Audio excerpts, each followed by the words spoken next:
Alright, so we're back at the house. I'm getting ready to start for my Thanksgiving stuff. So I'm gonna do, well, the turkey I just put in the oven. You saw brown for it. And of course you'll see me baste it or whatever. So we're gonna do mac and cheese and stuffing first. I like doing several things at one time. I don't like doing that one at a time type stuff.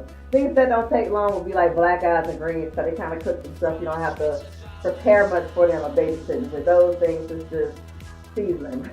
But there's a process to stuffing and mac and cheese, at least the way that I plan on doing it. So we're gonna do that first. Alright, so I'm gonna brown the turkey. Pretty much just gonna use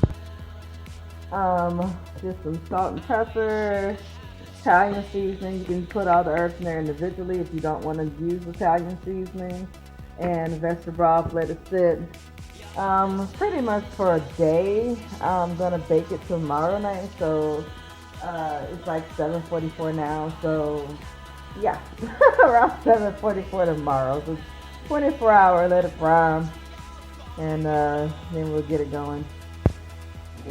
Alright, so you're gonna need some chicken broth, salt, pepper, and 1 stick of butter. First thing you're gonna do is saute the onions and celery. Then we're gonna mix everything together with the breadcrumbs and put it in a pan.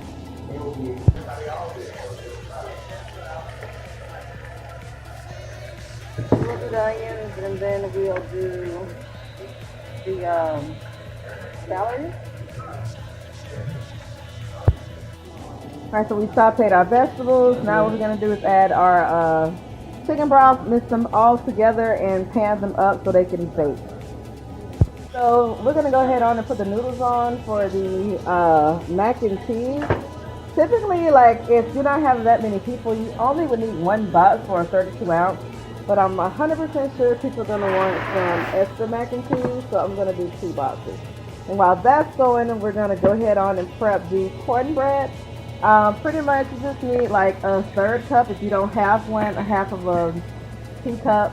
I'm doing 5 boxes, so that means you need 5 eggs.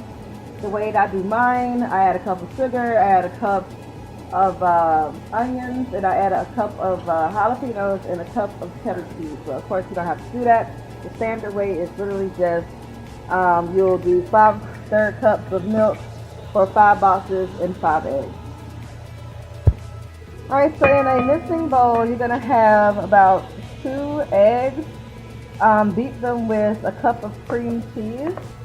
The spots you see is jalapenos. Alright, and then you're going to basically just fill your bowl with noodles. And then you're going to mix in your cheese and then put it in the oven. Pretty much what I'm going to do is about 2 cups of Alfredo sauce, 3 cups of sharp cheddar and mild cheddar, and mix it all together, and then I'll layer it with a top of mild cheddar. Right. Now we're just going to mix the sauce up and put it in the pan.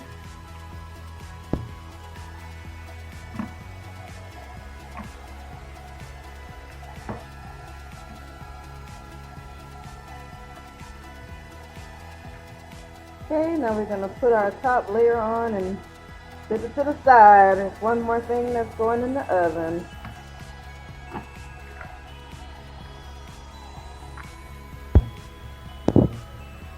Alright, and that's that. Comes out. If you want to top it with any kind of herbs, you can. Alright, so now I'm going to do some glazed carrots because we honestly couldn't decide on a second veggie outside of collard greens. So pretty much the way you do these is you're gonna boil them. Once they're like halfway done, you'll add 1 stick of butter and some light brown or dark brown sugar. And yes, just let them continue to boil. Once the water's completely boiled out, you'll put them in your pan of your choice and stick them in the oven to roast. And those are your roasted glazed carrots. Alright, so once the carrots are pretty much done, you don't want them too done, you want them like halfway done.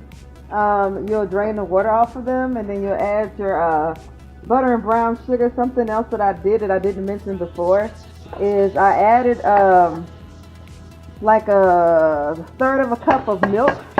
It gives it a creamy texture. Okay. You'll just stir them up and let it come to a boil. Once it comes to a boil, you'll put it in a pan and you'll get ready to roast them. Alright, so now we're just waiting for it to return to a boil, then we'll pour it in our pan. And that'll be the last thing we have to do before the greens. Alright, brought over to the stove. These are already been cut and washed. I said we're kind of taking it easy this holiday season. It's not going to be a bunch of us because we are indeed social distancing, unlike a lot of people this year. We know the airlines are like rocket members, so that's just weird. I was real quick thinking of another way that you can, help out your vegetarian and vegan friends is possibly like if you are cooking some mashed potatoes. All you have to do is cook the mashed potatoes, salt, pepper, and in the water. Scoop them out about 8 ounces worth of it, and then you can add your milk and butter after you've taken theirs out. Same thing with macaroni and cheese. Once you boil the noodles, take about 8 ounces out for them. You can mix theirs with a butternut squash to give them that mock cheese taste, and then mix the rest of it with cheese. So there's plenty of ways that you can just, look out for your vegetarian and vegan friends.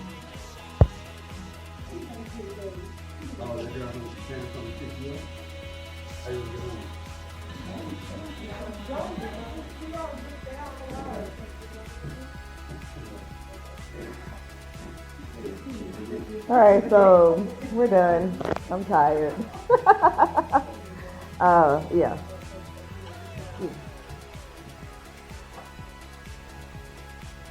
Everybody say hi. Hello.